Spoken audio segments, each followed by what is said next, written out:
আসসালামু আলাইকুম প্রিয় শিক্ষার্থীরা, আশা করি তোমরা সবাই ভালো আছো। এসএসসি ক্যান্ডিডেট 2026 তোমরা আগামীকালকে পরীক্ষা দিতে যাবে। তোমাদের জন্য ভিডিওটা খুবই খুবই ইম্পর্টেন্ট, শুধুমাত্র তোমাদের জন্য। তোমরা যেহেতু কালকে পরীক্ষা দিতে যাবে, তোমাদের করণীয় কি? তো প্রিয় শিক্ষার্থীরা, তোমাদের করণীয় হচ্ছে যে তোমরা এতদিন যা পড়ছো, ঠিক আছে, এখন তুমি যা পড়ছো তা তুমি রিভিশন দিবা, ঠিক আছে? রিভিশন। তুমি নতুন কোনো কিছু পড়বা না, নতুন কোনো টপিক পড়বা না। নতুন যে কোনো টপিক পড়বা মানে তুমি হচ্ছে যে তোমার পড়াটা তুমি অগোছালো করে ফেলবা, এলোমেলো করে ফেলবা। নতুন পড়া তোমার ব্রেনে মুখস্থ হবে না, তোমার ব্রেন এটা নিবে না, ইনপুট করবে না। তুমি নতুন পড়া পড়তে গেলে তোমার আগের পড়াগুলো তুমি এলোমেলো করে ফেলবে। তোমার মাস্টলি হচ্ছে যে রিল্যাক্স মোডে তুমি হচ্ছে যে শুধু রিভিশন দিবে। তুমি যে যে গল্পগুলো পড়ছো, যে যে কবিতাগুলো পড়ছো, তারপর হচ্ছে যে উপন্যাস পড়ছো, এগুলো জাস্ট রিভিশন। তোমার যদি নোট খাতা থাকে, নোট খাতার রিভিশনগুলো তুমি দেখবা।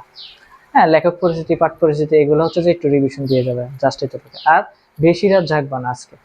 আজকে বেশি রাত জেগে পড়বা না। তুমি হচ্ছে 10টায় বা 11টা পর্যন্ত রিভিশন দিয়ে তুমি ঘুমিয়ে যাবে। তোমাদের ব্রেনটা রিল্যাক্স থাকতে চাবে, ঠিক আছে? তুমি পরীক্ষা হয়ে রিল্যাক্স মোডে যাওয়ার চেষ্টা করবা। আর অতিরিক্ত দুশ্চিন্তা করা যাবে না যে আমি কি পারি, আমার থেকে আরেকজনে বেশি ভালো পারে, ও আমার থেকে বেশি শিখছে, আমি একটু কম শিখে ফেলছি। এইরকম চিন্তা আনা যাবে না। তোমার ভিতরে তুমি যতটুকু পড়ছো অতটুকু তুমি রিভিশন দিয়ে কনফিডেন্স রাখবা যে আমি পারবো ইনশাল্লাহ। পরীক্ষা হলের মধ্যে যাওয়ার আগে সর্বপ্রথম, পরীক্ষা কালকে যেহেতু তুমি পরীক্ষার আগে যাবে, সর্বপ্রথম হচ্ছে তোমার এডমিট কার্ড, তোমার ক্যালকুলেটর, তোমার স্কেল, তোমার কলম, এভরিথিং যাবতীয় যা আছে রাত্রে ব্যাগের ভিতরে গুছিয়ে রাখবা। তাড়াহুড়া করবে না।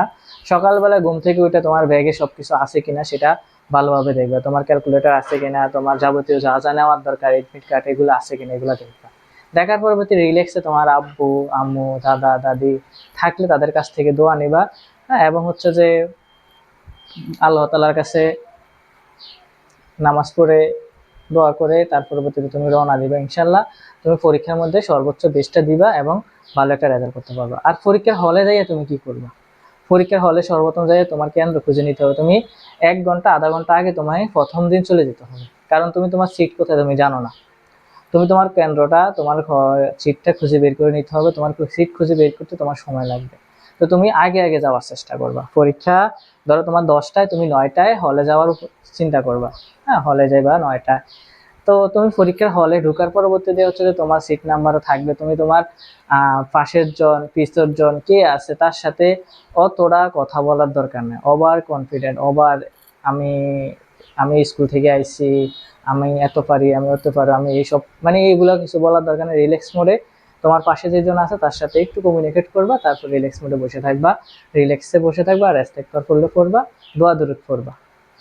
তার পরবর্তী তোমাদের হাতে যখন তোমাদের ওএমআর দেওয়া হবে, তো এইখানে সবচেয়ে ইম্পর্টেন্ট এমসিকিউ সর্বপ্রথম, যেহেতু বাংলা পরীক্ষা। তো এমসিকিউতে তুমি দেখতে হবে, তুমি ওএমআর শিটটা আগে পূরণ করতে হবে। তোমার rule number, registration number, maybe এখানে ভুল করা যাবে না। আর তুমি যখন বরাট করবা, ধরো তোমার রুল হচ্ছে তোমার রুল হচ্ছে তোমার 15/11/7784, ধরো এরকম সামথিং। তো এর নিচে নিচে তুমি হচ্ছে যে অবশ্যই তোমাদের টেস্ট পরীক্ষা তুমি দিছো, এইখানে তুমি ভুল করা যাবে না। বৃত্ত বরাট গুলা ভুল করা যাবে না। অনেকে বৃত্ত বরাটে ভুল করতে যায়, ওইটা হ্যাঁ তোমার ডলা দিয়ে উঠেলা যে বৃত্ত বরাট ভুল হয়েছে। বৃত্ত বরাট ভুল যদি একটা হয়ে যায়, সঠিকটা তুমি দেখাই দিও। এক জায়গায় 2টা বরাট হলে কোনো অসুবিধা নাই।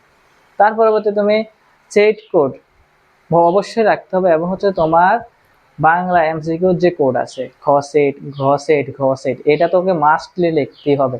তোমার সেট কোডটা তুমি ঠিক করে বসাতে হবে। তোমার ক সেট আছে ক সেট, খ সেট এলে ক সেট, গ সেট এলে গ সেট, তুমি ভরাট করে পরবর্তীতে তোমাকে যখন এমসিকিউ প্রশ্নটা দেওয়া হবে, তো সর্বপ্রথম তুমি এমসিকিউ প্রশ্নটা কি করবা স্যার? সর্বপ্রথম এমসিকিউ প্রশ্নটা হচ্ছে যে একবার পুরাটা রিভিশন দিবা। তুমি যেগুলো যেগুলো তোমার কাছে ইম্পর্টেন্ট, তোমার কাছে মনে হইতেছে যে তুমি এটা কমন আইছে, ওইটা তুমি ইন্ডিকেট করবে। তো দেখবা যে তোমার কাছে মোট কয়টা তোমার হয়েছে। যদি 10টা হয় আলহামদুলিল্লাহ, 10টা তুমি কনফার্ম করে আগে দেওয়ার চেষ্টা করবে। একটা প্রশ্ন নিয়ে তুমি ভেবে চিন্তা করার দরকার নেই। তোমার সময় 30 মিনিট। তুমি যদি একটা প্রশ্ন নিয়ে চিন্তা ভাবনা করো, এটার অ্যান্সার ওইটা হবে, ওইটার অ্যান্সার ওইটা হবে, ওইটার অ্যান্সার ওইটা হবে, তাহলে হইতো না। তুমি সর্বপ্রথম একবারে পুরোটা প্রশ্ন রিভিশন দিয়ে ফেলবা। এমসিকিউ রিভিশন দেওয়ার পরবর্তী দিয়ে প্রথমত তুমি 10টা খুঁজে বের, মানে পড়ার রিভিশন দেওয়ার সময় সময় তুমি 10টা অ্যান্সার ইন্ডিকেট করে ফেলবা যে এটা এটা এটা। তার পরবর্তী তুমি রিল্যাক্স মোডে প্রশ্নটা পড়ে পড়ে তুমি এমসিকিউ গুলো দেখাতে পারো। এবং কি হচ্ছে যে সর্বপ্রথম আবার তুমি ইন্ডিকেট করে রাখবা, তো ওএমআর শিটের মধ্যে ধরো এটার খ হইতে পারে, ওটার ঘ হইতে পারে, হ্যাঁ ওইটা তুমি ইন্ডিকেট করে রাখতে পারো, হালকা হালকা একটু ফোঁটা দিয়ে রাখবা। যখন তোমার হচ্ছে যে বলবো যে এমসিকিউ সময় শেষ, আর মাত্র 2 মিনিট বা 5 মিনিট আছে, তখন তুমি হ্যাঁ খুব দ্রুতভাবে ওএমআর গুলো পূরণ করে দিবা। একটা এমসিকিউ বাদ রাখবা না, তুমি 30টা এমসিকিউ 30টা এমসিকিউ ভরাট করবা। আমি 10টা পারি 10টা দিয়ে আসবো এরকম ভুল করবা না।